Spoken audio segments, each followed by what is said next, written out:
સાબરકાંઠાના પ્રાંતિજના નેશનલ હાઈવેને લોકોએ ચક્કાજામ કરી દીધો છે।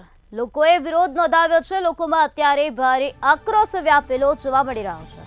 સાબરકાંઠાના પ્રાંતિજથી આ મહત્વના સમાચાર સામે આવ્યા, જ્યાં પ્રાંતિજ 3 રસ્તા પાસે લોકોએ ચક્કાજામ કરી લીધો છે। ત્યારે હિંમતનગર નેશનલ હાઈવે પર વાહનોની લાંબી કતારો જોવા મળી રહી છે। વાહન ચાલકો અત્યારે અટવાઈ ગયા છે। ત્યારે બીજા દિવસે પણ નેશનલ હાઈવે 48 ચક્કાજામ હાલતમાં જોવા મળી રહ્યો છે। હાઈવે પર ખાડા રાત જોવા મળી રહ્યો છે, જેને લઈને લોકોએ હોબાળો મચાવ્યો છે। લોકોએ નેશનલ હાઈવે અત્યારે ચક્કાજામ કરી દીધો છે। રોડ પર ખાટલો લઈને સામાજિક કાર્યકરનો વિરોધ જોવા મળ્યો છે। પોલીસે ખાટલા સાથે જ કાર્યકરની અટકાયત કરી છે અને વધુ કાર્યવાહી હાથ ધરી છે। ત્યારે આ બનાવ અંગે પોલીસને જાણ થતાં પોલીસ ઘટના સ્થળે દોડી આવી હતી અને પોલીસ દ્વારા કાર્યવાહી હાથ ધરવામાં આવી હતી। તો વાહન ચાલકો અટવાઈ ગયા હતા। બીજા દિવસે પણ નેશનલ હાઈવે 48 પર ચક્કાજામ જોવા મળી રહ્યું છે। હાઈવે પર પડેલા ખાડાઓને કારણે લોકોએ વિરોધ નોંધાવ્યો છે। તો સાબરકાંઠાના પ્રાંતિજનો આ બનાવ સામે આવ્યો છે, જ્યાં લોકોએ નેશનલ હાઈવે પર ચક્કાજામ કરી દીધું છે। પ્રાંતિજ 3 રસ્તા પાસે લોકોએ ચક્કાજામ કર્યો છે, જેના કારણે વાહનોની લાંબી લાઈનો લાગેલી જોવા મળી રહી છે। તો આ જ મુદ્દે વધુ માહિતી આપવા માટે આપણી સાથે સંવાદદાતા દીપકસિંહ રાઠોડ જોડાઈ ગયા છે। જી દીપક, સાબરકાંઠાના પ્રાંતિજના નેશનલ હાઈવે પર લોકોએ ચક્કાજામ કર્યો છે અને પોલીસ દ્વારા કાર્યવાહી હાથ ધરવામાં આવી છે। શું છે વધુ માહિતી?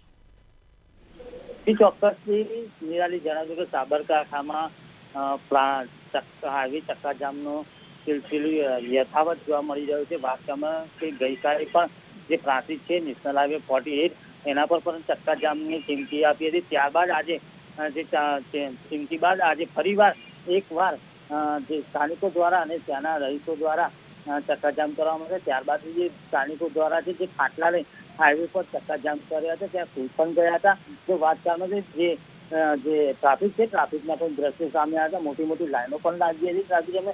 ત્યારબાદ ટ્રાફિક જામ થતા જે સ્થાનિક વાહન ચાલકો છે, વાહન ચાલકો પણ પરેશાન થયા હતા। ત્યારબાદ જે પોલીસ છે, પોલીસ ઘટના પ્રાંતિજ પોલીસ છે, પોલીસ ઘટના સ્થળે પહોંચીને હાલ તો આ હાઈવે છે જે ખુલ્લો કરવામાં હતો। વાત કરવામાં જે એક આખો જે મામલો છે, જે હાઈવે નેશનલ હાઈવે જે 48 છે, તે જે ખાડા ખડિયાવાળો જે રોડ છે તેના લીધે પણ સ્થાનિકો દ્વારા જે હેરાન પરેશાન થયા હતા, વાહન ચાલકો પણ પરેશાન થયા હતા। ત્યારબાદ ચક્કાજામ કરવામાં હતા। ત્યારે સામાજિક કાર્યકર્તા છે અનિલભાઈ પટેલ, તે પણ ખાટલા લઈને બેસી ગયા હતા જે હાઈવે છે તેના ઉપર।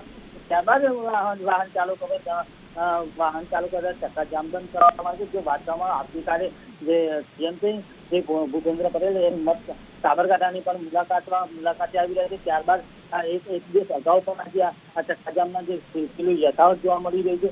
હવે જોવા મળી રહ્યું છે જ્યાં નેશનલ હાઈવે 8 છે 48 છે તેના પર જે ખાડા પડી રહ્યા છે તે જે વાહન ચાલકો છે, જે સ્થાનિકો પણ ટ્રાફિક માર્ગ ઉપર રહ્યા છે ને એમને પણ જોવા જઈએ તો ત્યારે એનો નેશનલ હાઈવે જે છે તેના પર ખાડા બંધાય છે કે નહીં, આવતીકાલે પણ સીએમ આવી રહ્યા છે સાબરકાંઠાની મુલાકાતે, એ પણ જોવાનું રહ્યું છે। જી દીપક, સમગ્ર માહિતી આપવા બદલ આભાર। ખાડાની સમસ્યાનું નિરાકરણ ક્યારે આવશે તે હવે જોવાનું રહ્યું। ત્યારે અત્યારે ત્યાં પોલીસ દ્વારા કાર્યવાહી હાથ ધરવામાં આવે છે। હાઈવે પર ખાડા રાત જોવા મળ્યું, જેના કારણે લોકોએ વિરોધ નોંધાવ્યો છે। હાઈવેને ચક્કાજામ કરી દેવામાં આવ્યો છે, જેના કારણે વાહન ચાલકો અત્યારે અટવાઈ ગયા છે। વાહનોની લાંબી કતારો નેશનલ હાઈવે પર જોવા મળી રહી છે। પોલીસે ખાટલા સાથે જ એક કાર્યકરની અટકાયત કરી છે અને વધુ તપાસ હાથ ધરી છે। આ બનાવ અંગે પોલીસને જાણ થતાં પોલીસ તરત ઘટના સ્થળે દોડી આવી હતી અને કામગીરી હાથ ધરવામાં આવી હતી।